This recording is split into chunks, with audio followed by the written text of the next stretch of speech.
C'est la remise des prix du Grand Prix donc, de la résistance et de la déportation, le Grand Prix national, les petits-enfants de la mémoire et les bulles de mémoire.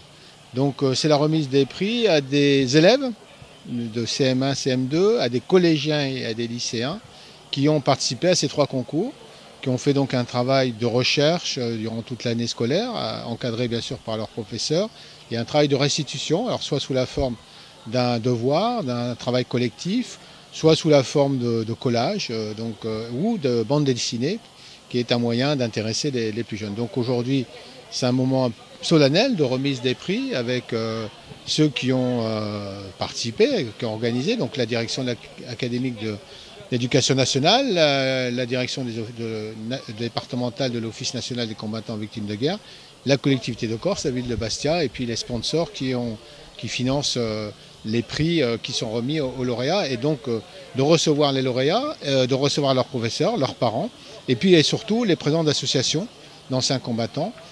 C'est l'occasion pour souligner ce qu'on appelle le devoir de mémoire, hein, donc la transmission de ce devoir de mémoire. Donc moi je suis très content d'accueillir ici des élèves qui ont voulu s'engager. Vous savez, nous perdons, on n'a plus d'anciens combattants bien évidemment, de ceux qui ont participé ou qui ont vécu la Première Guerre mondiale, et on en aura de moins en moins pour la Seconde Guerre mondiale.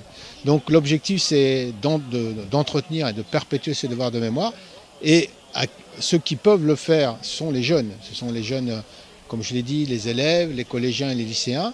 Par leur participation à ces prix, ils font un travail de recherche, ils font un travail de restitution, et donc leur travail, c'est une manière de perpétuer ce devoir de mémoire. Et je suis très content de voir qu'il y a une grande participation, et qui notamment qui permet de pouvoir perpétuer ce devoir de mémoire. Et je note aussi, il y a une grande participation, et je m'en félicite, de ces élèves aussi aux différentes cérémonies commémoratives. Donc c'est tout un ensemble. Nous avons le devoir d'abord de nous souvenir de ce qui s'est passé pour éviter que ça se reproduise, hein, les événements tragiques des 2 guerres mondiales, et puis tous les conflits qu'on continue bien évidemment à vivre, malheureusement à vivre. Donc il faut perpétuer ce devoir de mémoire, hein.